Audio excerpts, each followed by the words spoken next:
a business plan. It does not have to be a 50-page business plan, but you need to have a plan that guides you. That's going to be like your guide on the path to make sure that you're staying on the path. You know what your ultimate vision is, and then you're going to be able to create the goals that are going to take you to that vision, to the end of the rainbow, as it were, whether it's 1 year, 3 years, 5 years, 10 years, whatever it is. You must know where it is you want to go.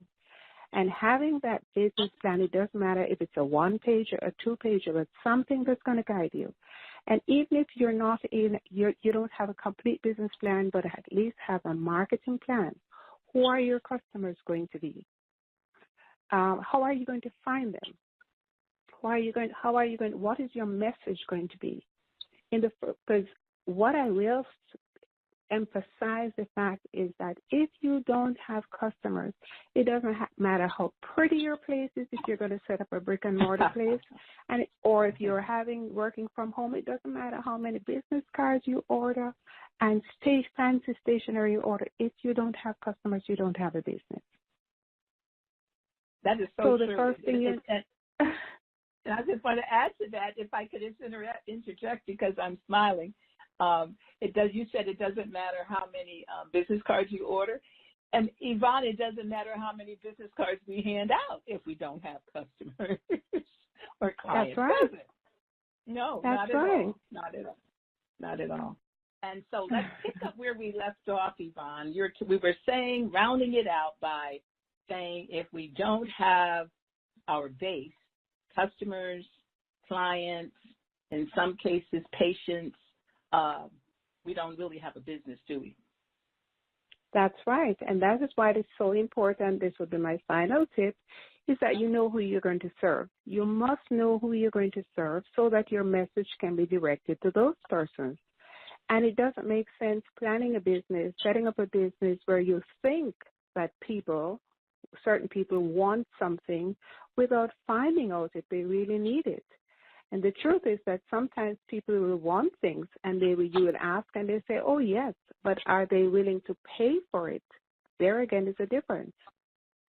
Because there's some things that people will not pay for. And so if that's what you're going to be building your business on, then it's not going to succeed. So there's so many little things that you need to pay attention to when you're thinking of starting a business. And as I said the last time, starting a business is not for the faint-hearted. However, it can be very rewarding if it's done correctly. And on that note, we're going to take another 5 minutes or so, but I want to ask you to go ahead. You gave some very essential tips and questions for people to ask themselves. And I know everyone will have access to this conversation in the end. But if someone wanted to get in touch with you to pursue this further based on what you have shared with them, please let us know now, both your phone number and your website if you'd like. I have it in the information for the episode, but maybe someone just doesn't have access to that at the moment and maybe can jot down your contact information. So please feel free to share whatever you want to share. Sure, thank you. In terms of my phone number is 772-342-1034, and I'll repeat it. It's the area code 772-342-1034. My email address is Yvonne, YVONNE, at YvonneAJones.com.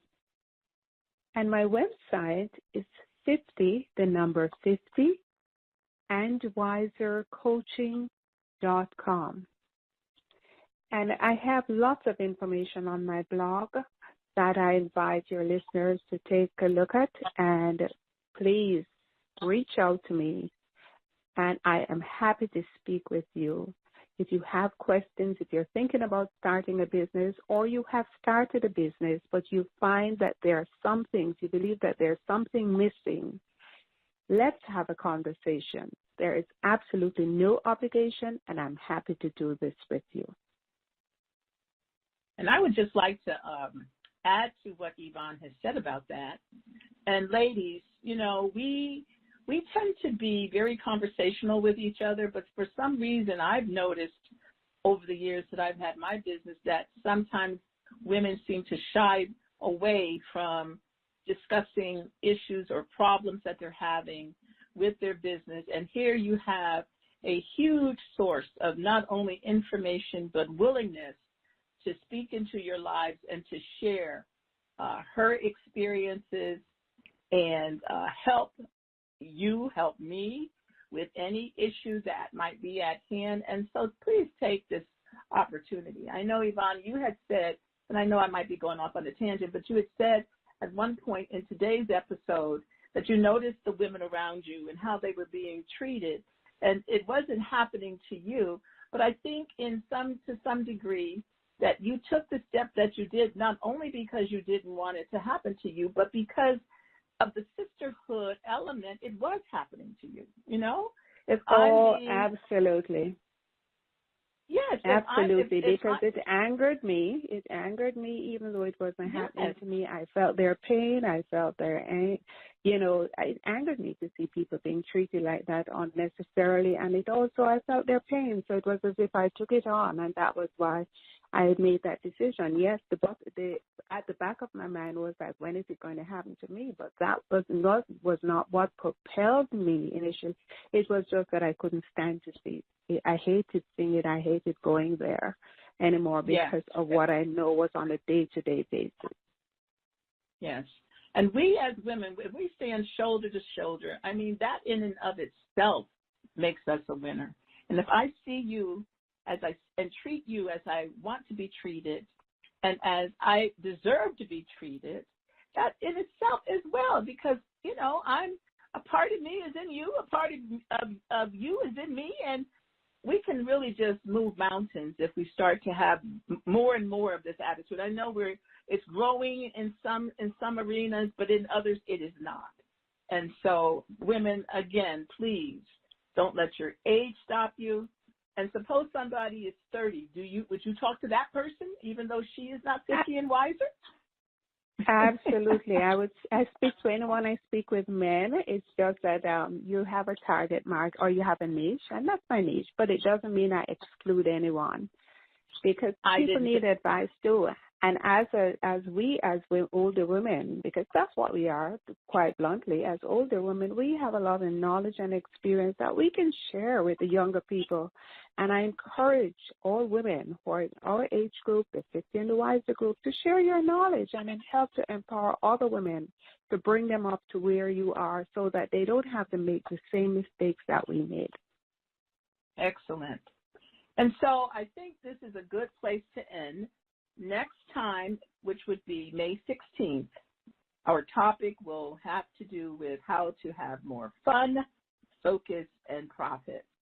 And initially, when Yvonne and I spoke, we thought that might be our last, but I'd like to come back one more week to do a roundup of sorts, to maybe take pieces from each of these or one of these or whatever it might be, to open it up to those who might want to come and ask questions. And please, if you're listening, please do not hesitate to call in during the broadcast. We can be reached at 646-716-8344, and Yvonne will be glad to address any question that you ask. And I know if she doesn't know the answer, she'll find the answer out for you. So you said it so well. On that note, Yvonne and I are going to say farewell for this evening, and May 16th, we will return. And before you go, Zenobia, I just want to say thank you very much for having me on the call tonight again. It has been my highest pleasure. And so together, we're going to say farewell. Yvonne, you can tell them farewell and give them your number once again. All right, everybody, have a fantastic evening. And my number again is 772-342-1034. Have a great evening.